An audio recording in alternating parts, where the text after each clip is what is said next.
Chapter 9. A boy, before he really grows up, is pretty much like a wild animal. He can get the wits scared clear out of him today, and by tomorrow have forgotten all about it. At least that's the way it was with me. I was plenty scared of the hydrophobia plague that Bern Sanderson told me about. I could hardly sleep that night. I kept picturing in my mind crazy dogs and mad wolves reeling about with the blind staggers, drooling slobbers, and snapping and biting at everything in sight. Maybe biting Mama and little Arliss so that they got the sickness and went mad too. I lay in bed and shuddered and shivered and dreamed all sorts of nightmare happenings.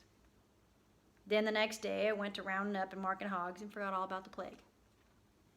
Our hogs ran loose on the range in those days, the same as our cattle. We fenced them out of the fields, but never into a pasture. We had no pastures. We never fed them, unless maybe it was a little corn that we threw to them during a bad spell in the winter. The rest of the time, they rustled for themselves. They slept out and ate out. In the summertime, they slept in the cool places around the water holes, sometimes in the water.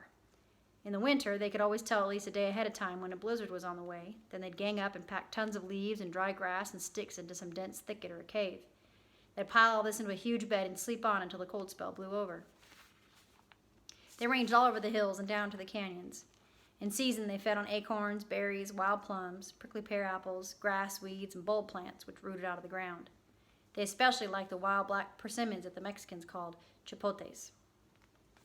Sometimes, too, they'd eat a newborn calf if the mama couldn't keep them horned away, or a baby fawn that the doe had left hidden in the tall grass.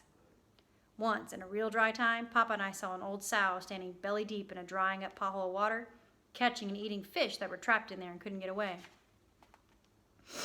Most of these meat eaters were old hogs, however. Starvation, some during bad drought or extra cold winter, had forced them to eat anything they could. Papa said generally they started out by feeding on the carcass of some deer or cow that had died, then going from there to catching and killing live meat. He told a tale about how one old range hog had caught him when he was a baby and his folks got there barely in time to save him. It was that sort of thing, I guess, that always made Mama so afraid of wild hogs. The least little old biting shoat that made her take cover. She didn't like it a bit when I started out to catch and mark all the pigs that our sows had raised that year. She knew we had to do it, else we couldn't tell our hogs from those of the neighbors, but she didn't like the idea of me doing it alone. But I'm not working hogs alone, Mama, I pointed out. I've got Old Yeller, and Bern Sanderson says he's a real good hog dog. That doesn't mean a thing, Mama said. All hog dogs are good ones.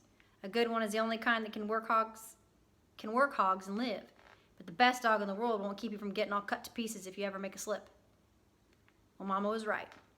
I'd worked with Papa enough to know that any time you mess with a wild hog, you were asking for trouble.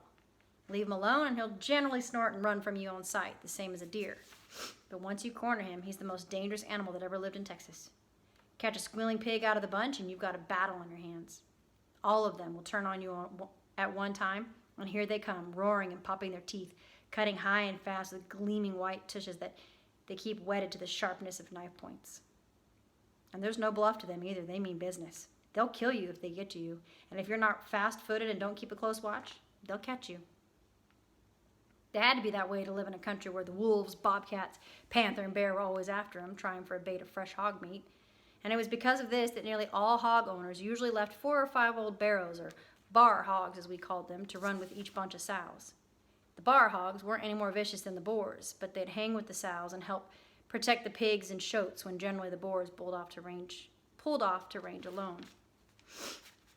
I knew all this about range hogs and plenty more, yet I still wasn't bothered about the job in front of me. In fact, I sort of looked forward to it. Working wild hogs was always exciting and generally proved to be a lot of fun. I guess the main reason I felt this way was because Papa and I had figured out a quick and nearly foolproof way of doing it. We could catch most of the pigs we needed to mark and castrate without ever getting in reach of the old hogs. It took a good hog dog to pull off the trick, but the way Bern Sanderson talked about Old Yeller, I was willing to bet that he was good. He was, too. He caught on right away. We located our first bunch of hogs at a seep spring in the head of a shallow dry wash that led back toward Birdsong Creek.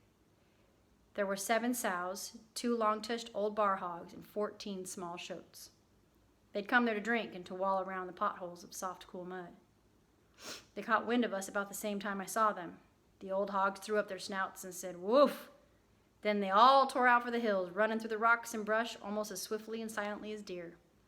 "Head him, Yeller," I hollered. "Go get him, boy!" But it was a waste of words. Old Yeller was already done. He streaked down the slant, crossed the draw, and had the tail end pig caught by the hind leg before the others knew he was even there. The pig set up a loud squeal.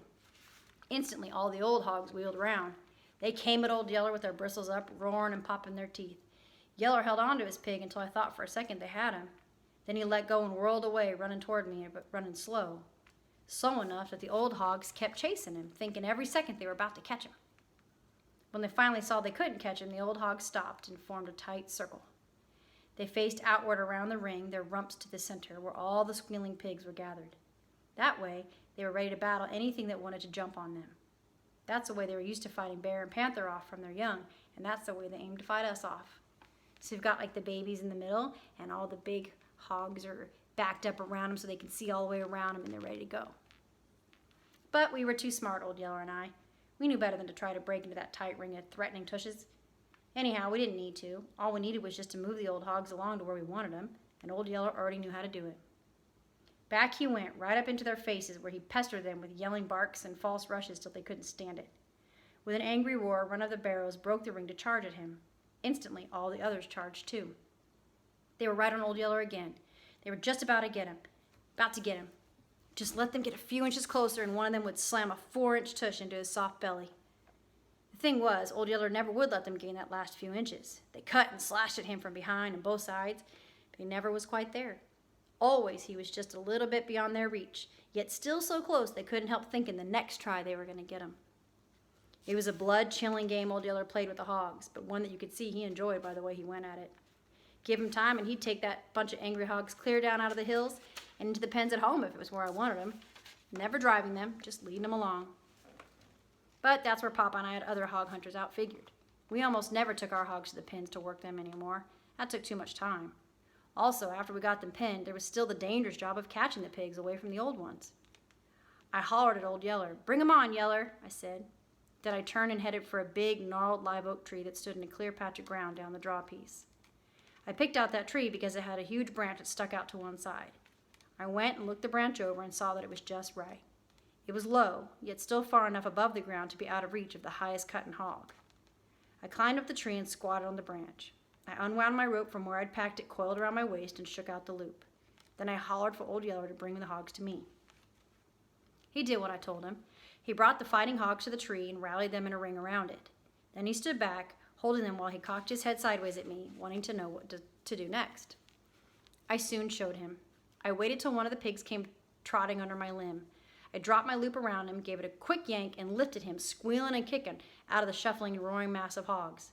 I clamped him between my knees, pulled out my knife, and went to work on him. First, I folded his right ear and sliced out a 3-cornered gap in the top side, a mark that we called an overbit. Then, from the underside of his left ear, I slashed off a long strip that ran clear to the point. That is what we called an underslope. That had him marked for me. Our mark was overbit the right and underslope the left. Other settlers had other marks, like crop the right and underbit the left, or 2 underbits in the right ear, or an overslope in the left and an overbit in the right. Everybody knew the hog mark of everybody else, and we all respected them. We never butchered or sold a hog that didn't belong to us, or marked a pig following a sow that didn't wear our mark. Cutting marks in a pig's ear is bloody work, and the scared pig kicks and squeals like he's dying, but he's not really hurt. What hurts him is the castration. I never did like that part, but it had to be done. It still does if you want to eat hog meat. Let a boar hog get grown without cutting his seeds out, and his meat's too tough and rank smelling to eat. The squealing of the pig and the scent of his blood made the hogs beneath me go nearly wild with anger. You never heard such roaring and teeth popping as they kept circling the tree and roaring up in its trunk trying to get me. The noise they made and the hate and anger that showed in their eyes was enough to chill your blood. Only I was used to that feeling and didn't let it bother me. That is not much. Sometimes I'd let my mind slip for a minute and get to thinking how they could just slash me to pieces if I happened to fall out of the tree, and then I'd feel a sort of shudder run through me. But Papa had told me right from the start that fear was a right and natural feeling for anybody and nothing to be ashamed of. It's a thing of your mind, he said, and you can train your mind to handle it just like you can train your arm to throw a rock. Put it that way, it made sense to be afraid, so I wasn't worried about it. I'd put in all my time trying to train my mind not to let fear stampede me. Sometimes it did, of course, but not when I was working hogs. I'd had enough experience at working hogs that now I could generally look down and laugh at them. I finished with the first pig and dropped it to the ground. Then one after another I roped the others, dragged them in the tree, and worked them. A couple of times the old hogs on the ground got so mad they broke ranks and charged at Old Yeller.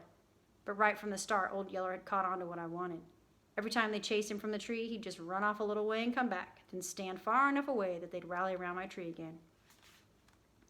In less than an hour, I was done with the job, and the only trouble we had was getting the hogs to leave the tree. After going to so much trouble to hold the dogs under the tree, Old Yeller had a hard time understanding that I wanted him out of the way. And even after I got him to leave, the hogs were so mad and suspicious that I had to squat there in the tree for nearly another hour longer before they finally drifted away into the brush, making it safe for me to come down.